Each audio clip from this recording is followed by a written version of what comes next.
Hello everyone, welcome back to my channel. चलिए शुरू करते हैं आज का पार्ट।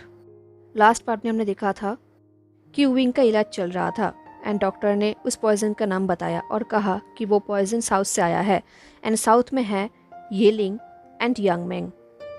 तो ये सुनते ही लंजा ने जियांग चेंग को बुलाया। उसने जियांग चेंग से इस बारे में बात किया। लंजा को समझ में आ गया कि जियांग चेंग ने कोई भी पॉइजन नहीं भेजा है। हालांकि लंजा जानता था कि वैसा नहीं करेगा, बट फिर भी वो उससे थोड़ा बहुत डाउट था, तो उसने क्लियर कर लिया। जियांग चेंग को पूछताछ करने के बाद लंजा ने कोर्ट बिठाया। देन उसने हर एक मिनिस्टर से पूछताछ करवाया, हर एक मिनिस्टर का इंटरव्यू लिया एंड लंजा को कोई भी पॉइंट, कोई भी क्ल्यू नहीं मिला। इनफैक्ट लंजा ने जिन गुआंगशान का एंड शू मिनशन का भी इंटरव्यू लिया, बट उसे कुछ भी नहीं मिला, जो कि सरप्राइजिंग नहीं था। लंजा को पता था ऐसा ही होने वाला है। देखते देखते लेट आफ्टरनून हो गया। लंजा अपने रूम की तरफ वापस आने लगा। जब वो वापस आ रहा था, दरवाजे के सामने था, तब उसे अपने रूम से बांसुरी की आवाज़ आ रही थी एंड ये उसके भाई का बांसुरी का आवाज़ था, जो लंजा पहचानता है। लंजा धीरे धीरे रूम के अंदर गया, कोई आवाज़ ना किए। लंजा देख रहा था कि उसका भाई बेड के पास बैठकर एक बहुत ही स्मूथ मेलोडी प्ले कर रहा है अपने बांसुरी से। ये देखकर लंजा को बचपन की याद आ रही थी। बचपन में जेबोचुन ऐसी ही मेलोडी प्ले करते थे लंजा के लिए। लंजा ने देखा कि विंग ये बेड पे बैठा हुआ है, बेड के हेड बोर्ड पे लीन होकर। उसने अभी और भी कपड़े पहन लिया है, उसके लैप में ब्लैंकेट रैप्ड है, उसका हेयर भी लगभग टाइड अप है एंड वो अभी थोड़ा बहुत हेल्दी दिख रहा है। उसके फेस में कलर लौट आया है एंड वो चुपचाप बैठ के जेबोचुन का म्यूजिक सुन रहा है। जैसे विंग ने लंजा को देखा, सडनली वो अपने लिप्स को बाइट करने लगा एंड शायद जेबोचुन ने भी लंजा के आने का आवाज़ सुन लिया था, क्योंकि जेबोचुन का आंखें बंद था जब वो म्यूजिक प्ले कर रहे थे, तो उन्होंने देखा नहीं था, उन्होंने सुन लिया था। जैसे ही उन्हें सुनाई दिया, उन्होंने म्यूजिक प्ले करना बंद किया एंड उन्होंने अपनी आंखें ओपन किया। उन्होंने कहा, बिग शिया, वेलकम होम। लंजा ने कहा, ठहरने के लिए शुक्रिया। जेबोचुन खड़े हुए एंड उन्होंने स्माइल किया। उन्होंने कहा, वी गुइफी एक बहुत ही एक्सीलेंट कंपनी है एंड एक अप्रिशिएटिव ऑडियंस भी। ये बोल के जेबोचुन ने लंजा को एंड विंग को वो किया एंड वो उस रूम से चले गए। लंजा ने सर्वेंट्स को इशारा किया था कि वो लोग दरवाजे को बंद कर दे। अब उस रूम में सिर्फ लंजा था एंड विंग था। जब लंजा रूम को क्रॉस करके विंग के पास आ रहा था, विंग ने लंजा की तरफ देखा और कहा, यू नो, मैं कोई एक्सीलेंट कंपनी नहीं हूँ। आई मीन दियांशिया है ही इतना चार्मिंग एंड वो बहुत ही टैलेंटेड है। मैं तो बस यहाँ पर चुपचाप बैठा हुआ था एंड उनके टैलेंट को, उनकी स्किल को अप्रिशिएट कर रहा था। लंजा विंग के पास आकर खड़ा हो गया। लंजा देख पा रहा था कि विंग की आंखों में टेंशन था, अभी भी उसके फेस में थोड़ा बहुत इलनेस दिखाई दे रहा था। विंग भी लंजा को ही देख रहा था। कुछ टाइम बाद विंग ने कहा, आई एम श्योर बिक्शिया कुछ क्वेश्चंस पूछना चाहते हैं। तभी लंजा ने कहा, क्या मैं यहाँ पर बैठ सकता हूँ? तभी विंग ने लंजा की तरफ देखा कुछ टाइम के लिए, देन उसने नोट किया शाइली। विंग का एक हेयर उसके फेस के सामने आ गया था। उसने उसे अपने कानों के पीछे लॉक कर दिया। विंग ने अभी एक सिल्क इनर रूप्स पहना था, जो उसके शोल्डर पे लूज दिख रहा था।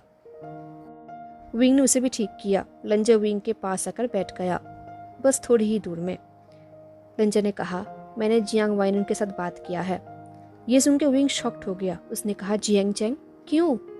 लंजा ने कहा, क्योंकि जो पॉइजन तुमने पिया था वो साउथ से आया है एंड तुम्हारा रिलेशनशिप तुम्हारे भाई के साथ ठीक नहीं है। ये सुन के विंग शॉक्ड हो गया। उसके आंखों में डर था एंड कन्फ्यूजन भी। उसने कहा, बिक्शिया, जियांग चेंग मुझे कहीं भी हर्ट नहीं कर सकता। हाँ, वो स्टबर्न है, उसका जिद्दीपन है एंड वो शॉर्ट टेम्पर्ड भी है, बट वो मर जाएगा, बट मुझे कहीं भी हर्ट नहीं करेगा। ये सुनकर रंजन ने विंग के हाथों की तरफ देखा और कहा, तो तुम कह रहे हो कि उसने ये भी नहीं किया है? ये लंजा क्वेश्चन नहीं था, बल्कि एक क्यूरियसनेस था। वो विंग को फोर्स नहीं कर रहा था आंसर देने के लिए। तभी विंग ने कहा, नहीं बिक्शिया, नहीं, उसे तो पता भी नहीं है।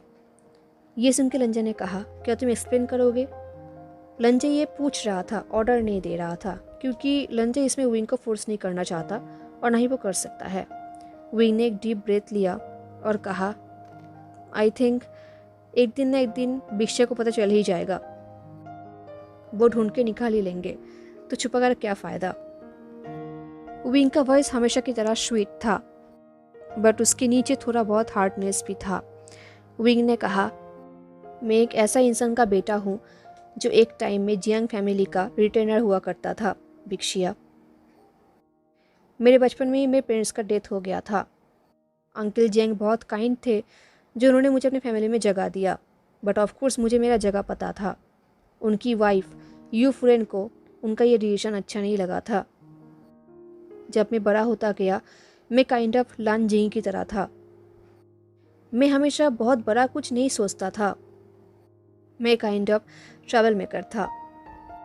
तो एक टाइम वॉर के दौरान मैंने विन चाओ के साथ फाइटिंग किया था।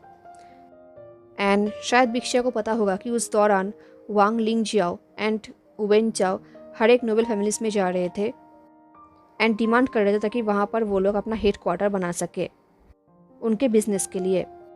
तो ऐसा ही हुआ, वो लोग यांगमे में भी आए।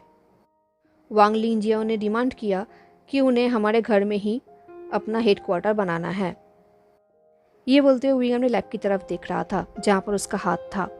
विंग ने कहा, उस वक्त अंकल जियांग वहाँ पर नहीं थे, तो उस वक्त ये टास्क यू फुरन के ऊपर था। एंड वांग लिंग जियाओ का पुराना दुश्मनी था मेरे साथ, तो उसने डिमांड किया कि अगर उनके साथ रिलेशन अच्छा रखना है तो उसको मेरा हाथ देना होगा। उसने मेरा हाथ का डिमांड किया। जब विंग ये बोल रहा था, लंचे को लग रहा था किसी ने उसके ऊपर कोल्ड वाटर फेंक दिया है। उसका गला सूख गया था, शॉक्ड हो गया था। विंग ने कहा, तब मेरे पास रिफ्यूज़ करने को कोई पावर ही नहीं था, क्योंकि मैंने ऑलरेडी बहुत सारा ट्रैवल क्रिएट कर दिया था। अगर मेरे सेक्रीफाइस से यांगमिंग प्रोटेक्ट हो सकता है तो मैं उसे अफोर्ड कर सकता हूँ। तो उन्होंने वैसा ही किया। ये सुन के लंचे ने कहा, विंग। तभी विंग ने कहा, बट आयरॉनिकली वांग लिंग जियाओ ने खुद ही अपना गिफ्ट को ख़त्म कर दिया। इससे पहले यू फुरन अपना काम पूरा करती, वांग लिंग जियाओ ने उन्हें टॉन्ट मारा। तो यू फुरन ने अपना माइंड चेंज कर दिया एंड उनका गुस्सा जाके पड़ा वांग लिंग जियाओ के ऊपर। एंड देन जाकर यंग मेंग विंस के अगेंस्ट खड़े हो गए। एंड उसके बाद क्या हुआ वो तो आपको पता ही है। एंड देन उसके बाद मेरा हालत बहुत ख़राब था, तो वेननिंग ने एंड वेनचिंग ने मुझे रेस्क्यू किया था। उसके पहले ही मैं उनसे मिला था कुछ टाइम पहले, एंड मैंने एक बार वेननिंग को हेल्प भी किया था। तो वो लोग मुझे येलिंग लेकर आए एंड उनसे जो हो पाता था उन्होंने वो सब कुछ किया। अगर वो नहीं होते तो अब तक मैं मर चुका होता, बट उन्होंने सब कुछ किया। उसके बाद भी मेरा हाथ पहले की तरह नहीं हो पाया। मैं अपने हाथ से खाना भी नहीं खा पाता था, लिख भी नहीं पाता था, और ना ही मैं तलवार पकड़ पाता था। तो मुझे पता चल गया था कि अब मैं जियांग चाहे किसी काम का नहीं हूँ। एंड वैसे भी ये मेरा ही गलती था कि वांग लिंग जियाओ ने यांगमिंग को टारगेट किया था। तो इसके बाद में मैं उसके पास वापस कैसे जाता, किस मुंह से जाता, एंड मैं उसे कैसे बताता कि उसके माँ के वजह से आज मेरे हाथ का ये हालत है।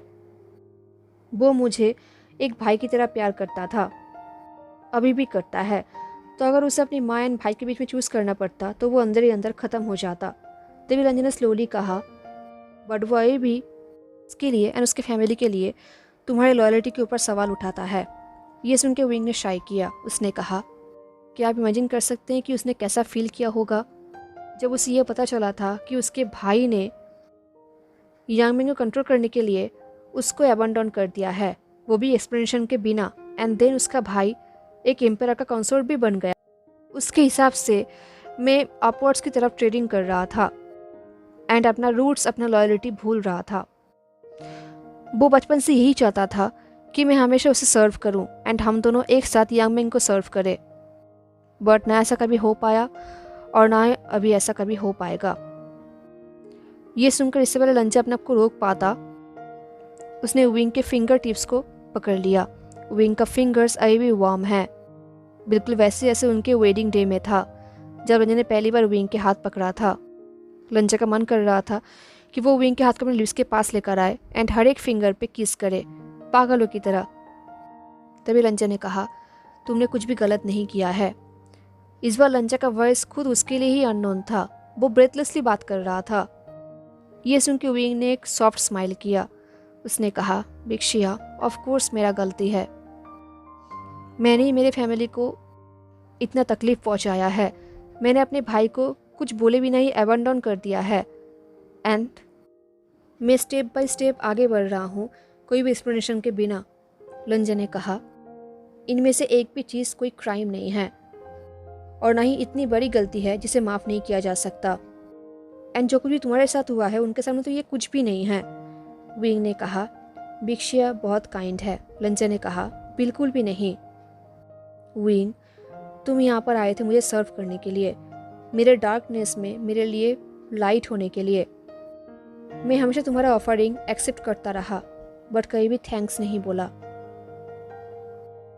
ये बोल के लंजा ने विंग के हाथों की तरफ देखा जिसे उसने पकड़ के रखा था। लंजा ने कहा, तुम गलत नहीं हो। हैंगवांग जुन हमेशा अकेला ही रहा है उसकी पूरी ज़िंदगी में। ड्रैगन्स का हार्ट हमेशा स्टोन हार्टेड होने का एक्सपेक्ट किया जाता है। ये सुन के विंग ने लंजा की तरफ देखा। उसने अपने दूसरे हाथ को लंजा के फेस में रखा, उसके जॉ में बहुत ही लाइटली। उसने कहा, बट इंसानों से नहीं। विक्शिया, मुझे अपने लिए कुछ भी नहीं चाहिए, बट हाँ, अब सही थे। योंदाओ के हर एक वर्ड्स मेरा ही है एंड मेरा गिफ्ट की इंटेंशन यही था। मैं विक्शिया को वो सब कुछ दे सकता हूँ जो उन्हें चाहिए। ये सुन के लंजा वहाँ पर स्टिल बैठा हुआ था। वो मूव नहीं कर रहा था। उसे डर था कि अगर वो मूव करेगा तो विंग का हाथ उसके फेस से हट जाएगा एंड लंजा विंग का टच खोना नहीं चाहता था। तो लंजा ने कहा, मुझे तुमसे कोई भी सेक्रीफाइस नहीं चाहिए। ये सुन के विंग ने अपनी आंखें बंद कर लिया। कुछ टाइम बाद उसने अपनी आंखें ओपन किया एंड लंजा की तरफ देखा। उसने कहा, देन मुझसे पूछिए कि मुझे क्या चाहिए।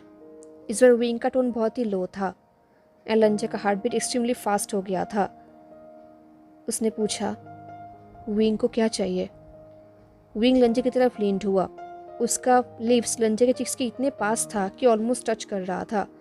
विंग ने सॉफ्टली कहा, तुम। ये पहली बार था जब विंग लंजा को इनफॉर्मल तरीके से इंट्रोड्यूस कर रहा था उसके टाइटल के बिना। उनका ये क्लोजनेस बहुत ही फॉरेन था उनके लिए। लंजा ने विंग की तरफ अपने चिन को टर्न किया एंड तभी उसने विंग के लिप्स का टच अपने चीक में फील किया। ऐसा इंटीमेसी लंजा पहली बार फील कर रहा था। उसने अपने फेस को टर्न किया एंड उन दोनों के लिप्स को ज्वाइन कर दिया। विदाउट एनी सेकेंड थॉट वो दोनों किस करने लगे। शुरू में ये किस बहुत ही सॉफ्ट था, वेलवेट टच था। धीरे धीरे ये किस हॉट तरीके से बदलने लगा। लंजा विंग के उस पार्ट को टच कर रहा था जिसे विंग बार बार लीक करता है, उसके लिप्स को। ये सोचते हुए लंजा के अंदर एक अलग ही एक्साइटमेंट आ रहा था। विंग ने भी अपने हाथों को लंजा के फेस में रख दिया एंड वो उसे ऐसे टच कर रहा था जैसे टच करने का हिम्मत आज से पहले किसी और ने किया ही नहीं है। लंजा ने उसे किस करते हुए कहा, फिर से कहो।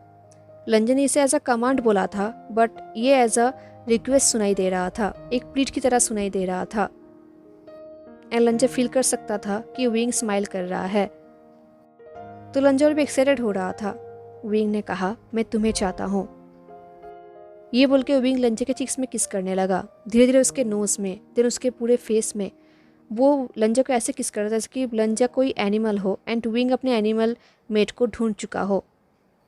विंग का टच बहुत ही जेंटल था। वो केयरफुली लंजा के फेस को एक्सप्लोर कर रहा था एंड इससे लंजा क्रेजी हो रहा था। ये टेंडरनेस लंजा को क्रेजी बना रहा था। उसके अंदर एक आग जल रहा था। तो उसने फिर से विंग के लिप्स में किस किया बहुत ही हॉट तरीके से, जैसे कि वो ये कहना चाहता हो कि मुझे इसकी ज़रूरत है एंड तुमने मुझे इसे चाहने के लिए मजबूर कर दिया है। पर लंजा ने यह बात कहा नहीं। उसने किस के थ्रू इसे विंग को प्रूफ कर दिया। विंग का फिंगर लंजा के जॉ को टाइटली प्रेस कर रहा था। इससे लंजा समझ गया कि विंग भी यही चाहता है। उनका फीलिंग म्यूचुअल है। वो लंजा की तरह ही सेम फायर फील कर रहा है, सेम हीट फील कर रहा है। तो लंजा से और भी डीपली किस करने लगा। लंजा सोच रहा था कि वो ये हमेशा कर सकता है, विंग कैसे अपने करीब खींच के उसे किस करना। क्योंकि जिस तरीके से विंग अपने को सरेंडर कर रहा था, लंजा के बाहों में मेल्ट हो रहा था, सॉफ्ट हो रहा था, लंजा विंग से अलग होना ही नहीं चाहता था। लंजा को for no reason pleasure feel हो रहा था, अच्छा फील हो रहा था। लंजा अपने हाथों को विंग के हेयर में फेरने लगा, उसके हेयर को टाइटली पकड़ने लगा। लंजा ने विंग के हेयर में अपनी उंगलियों को लॉक कर दिया। वो विंग के फेस को ऐसे एक्सप्लोर कर रहा था जैसे कि वो किसी अनफाउंड टेरिटोरी को एक्सप्लोर कर रहा है। वो विंग के हर एक पार्ट में किस कर रहा था जैसे कि वो अपने एक्सप्लोर किए हुए जगह को, अपनी डिस्कवरी को मार्क कर रहा है। एंड इस तरह विंग ऑलरेडी हाफ ड्रेस था, अपने इनर रोब्स में था, वो भी सिल्क के। एंड वो इनर रोब्स उनके हिलने की वजह से विंग के शोल्डर से नीचे भी गिर रहे थे स्लाइड होकर, तो विंग का स्किन ऑल भी एक्सपोज्ड हो रहा था। लंजा विंग के स्मूथ शोल्डर को देख पा रहा था एंड विंग के ऊपर से ब्लैंकेट्स भी हट रहे थे, तो लंजा उसके पैरों को भी देख पा रहा था। जिस तरीके से विंग अपने बॉडी को लंजा के सामने सरेंडर कर रहा था, लंजा के लिए अपने को रोकना बहुत ही मुश्किल हो रहा था। उसका पल्स भी फास्ट हो गए थे, उसका हार्ट बीट फास्ट हो गया था एक बर्ड की तरह। लंजा विंग के नेक को एक्सप्लोर करने लगा, उसके कॉलर बोन को, उसके हर एक स्किन को वो टच करने लगा, किस करने लगा, लिक करने लगा। ये करते हुए जब लंजा ने विंग की तरफ देखा तब उसने देखा कि विंग ज़ोर ज़ोर से ब्रीथिंग ले रहा है, उसका हेयर पीछे की तरह टॉस्ड है एंड उसका आंखें हाफ क्लोज्ड है। लंजा ने विंग के फेस को ध्यान से देखा। विंग का कपड़े ऑलमोस्ट खुल चुका था, उसके बेयर चेस्ट रिवील हो रहे थे, उसके ऊपर लंजा के मार्क्स भी थे, किस का, बाइट का। विंग का आइस डार्क था, शाइन कर रहा था। लंजा सोच रहा था विंग कितना ब्यूटीफुल है। लंजा मन ही मन में बार बार विंग को ब्यूटीफुल बोलता रहा। देन लंजा ने विंग के हाथ को लिया एंड अपने माउथ के पास लेकर आया। देन उसने विंग के हाथ में एक एनिमल की तरह बाइट किया। ये देख के विंग ने हंसा और कहा, सच में एक ड्रैगन हो। लंजा विंग के हाथ को ऐसे पकड़ रहा था जैसे कि वो हाथों को वर्शिप करता है, स्पेशली विंग के। लंजा अपने टीथ को विंग के हाथों में फेरने लगा, मार्क करते हुए, एंड किस भी करने लगा। ये देख के विंग ने कहा, क्या तुम मुझे खाना चाहते हो? लंजा ने इमीडिएटली कहा, हाँ, ग्लैडली। ये सुन के विंग लंजा को एक बहुत ही फॉन्डनेस के साथ देखने लगा। तभी लंजा ने अपने फेस को विंग के हाथों में रखा, उसके पाल्म में। लंजा के साइड देख के विंग ने कहा, तुमने अपने इस साइड को मुझसे छुपाने का कोशिश इतने टाइम से बहुत अच्छे से किया है। तुम बहुत अच्छा एक्टर हो बिक्शिया। ये बोलते हुए विंग सडनली चुप हो गया क्योंकि लंजा ने विंग के हाथों के पाल्म को लिक किया एंड वो विंग का सेंसिटिव पार्ट था। तभी लंजा ने कहा, नहीं, मैं अच्छा एक्टर नहीं हूँ, मैं तुमसे अपनी नज़रें फिरा ही नहीं पाता था एंड तुम्हारे सिस्टर ने ये चीज़ नोटिस किया है। ये सुन के विंग ने स्माइल किया। उसने कहा, सीजे को तो सब पता होता है। ये बोल के विंग ने हंसा। देन विंग ने पूछा, बिक्शिया बताइए, मैं आपके लिए क्या कर सकता हूँ? तभी लंजा ने विंग की तरफ देखा एंड अपने हेड को शेक किया और कहा, आज नहीं, विंग को रेस्ट करना चाहिए, हमारे पास अभी भी बहुत टाइम है। ये सुन के विंग का एम्यूजमेंट फेड हो गया। उसने कहा, क्या सच में हमारे पास टाइम है? क्योंकि अगर बिक्शिया डेंजर में है तो? तभी लंजा ने कहा, फुल इन्वेस्टिगेशन चल रहा है, हमें कल्प्रिट जल्द ही मिल जाएगा। विंग ने कहा, तुमने कहा ये पॉइजन साउथ से आया है और ना ही यूलिंग और ना ही यांग मेंग बिक्शिया को मारने की कोशिश करेगा और ना ही मुझे मारने की कोशिश करेगा। इसका मतलब ज़रूर कातिल को ये बात पता नहीं था, अदरवाइज शायद वो वार्निंग देना चाहता था। ये सुन के लंजा ने कहा, अभी के लिए विंग को इसके बारे में चिंता करने की ज़रूरत नहीं है। ये बोल के लंजा ने विंग के फेस के ऊपर जो हेयर पड़ रहा था उसे विंग के ईयर के पीछे लॉक कर दिया।